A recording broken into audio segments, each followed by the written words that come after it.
L'alimentation est le principal besoin pour chaque créature.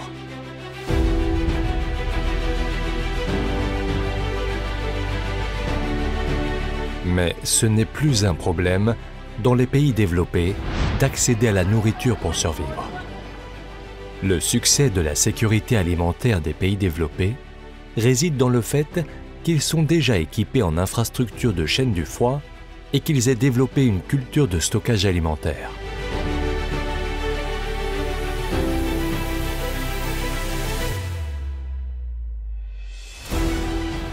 Lorsque nous examinons la pyramide alimentaire, montrant les nutriments consommés par les êtres humains, il est plus facile de comprendre le lien entre la sécurité alimentaire et la chaîne du froid. Au bas de la pyramide se trouvent le riz, les pâtes et divers produits de boulangerie à base de céréales. Ils sont suivis respectivement de fruits et légumes et de protéines comme la viande, le poisson, le poulet et les produits laitiers. Le sommet de la pyramide est occupé par la graisse et le sucre comme produits les moins consommés. L'observation de cette pyramide permet de se rendre compte de ce que 70% des aliments consommés par les humains passent par les chaînes de froid. La sécurité alimentaire a 3 composantes. Assurer un approvisionnement régulier, assurer des prix abordables pour les denrées, assurer la salubrité des aliments. La sécurité alimentaire peut être garantie dans la condition où nous pouvons fournir un flux constant de produits alimentaires sains et à des prix raisonnables. Malheureusement, l'offre continue d'aliments sains à des prix abordables ne peut être fournie de la même manière partout dans le monde. La raison n'en est pas une carence de la production, mais de nombreux producteurs croient qu'il suffit simplement de produire. En fait, il ne suffit pas uniquement de produire. La nourriture doit être trouvée et vendue toute l'année à des prix raisonnables dans toutes les régions d'un pays donné.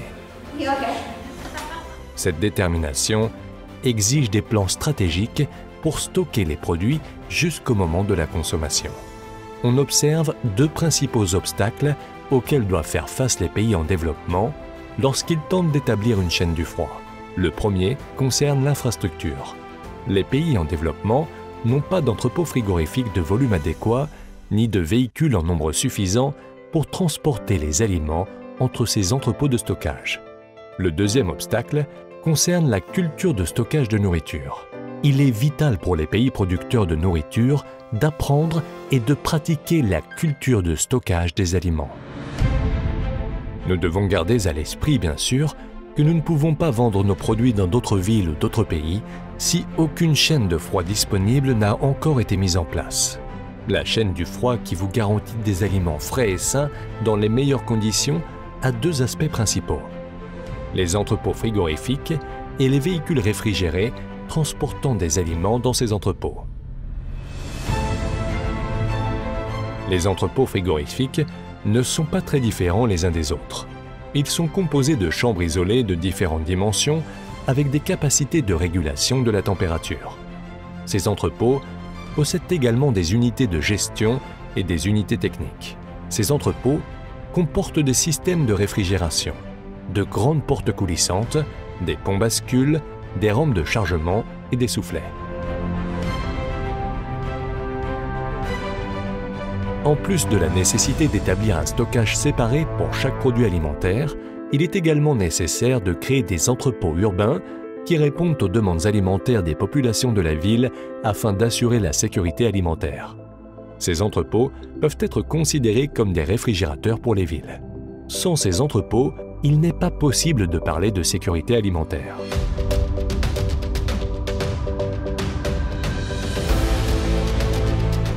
En principe, dans les villes où il n'y a pas d'entrepôt opérationnel, il est urgent de construire un entrepôt frigorifique d'un volume de 10 000 tonnes pour chaque million de personnes.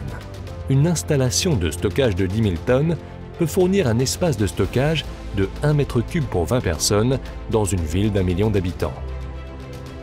Un entrepôt urbain dans lequel on peut stocker tout type de nourriture, des légumes aux fruits, du fromage à la crème glacée et même à la viande, aux poissons et au poulet, est un élément d'importance primordiale quant à la sécurité alimentaire.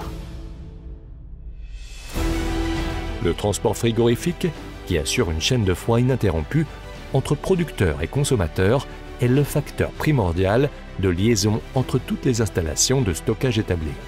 En matière de transport routier, les véhicules frigorifiques tels que les camions, les fourgonnettes ou les remorques, intégrant une installation de réfrigération autonome, sont les véhicules les plus utilisés pour la chaîne du froid à travers le monde. En ce qui concerne le transport maritime et ferroviaire, la méthode la plus courante est l'utilisation de conteneurs réfrigérés, couramment appelés reefers. Pour le transport aérien frigorifique, des glaces sèches sont couramment utilisées plutôt que des systèmes frigorifiques complexes. Si vous avez assez d'espace et si vous pouvez disposer du budget requis, vous avez une solution meilleure que les entrepôts urbains pour assurer la sécurité alimentaire.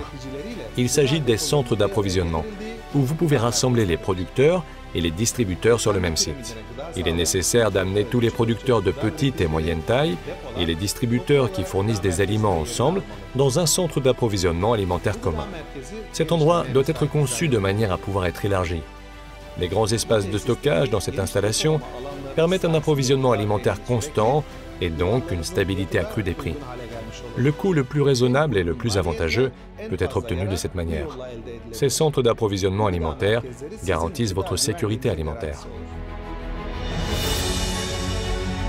La période de retour de tout investissement en entrepôt frigorifique dans les pays en développement ne dépasse pas 4 ans. En fait, la plupart du temps, il est inférieur à 4 ans. L'investissement dans la chaîne du froid est très lucratif, d'autant qu'il s'agit d'un investissement social avec ses contributions à la sécurité alimentaire d'un pays donné. Nous pensons que l'accès continu à la nourriture saine, qui est le principal besoin et le droit de l'être humain, ne doit plus être un problème pour l'humanité. Et nous continuons de travailler et conserver nos aliments. Parce que nous le savons bien, un meilleur avenir est entre nos mains. Nous avons seulement besoin de protéger nos aliments et d'utiliser notre énergie à bon escient. Avec nos remerciements.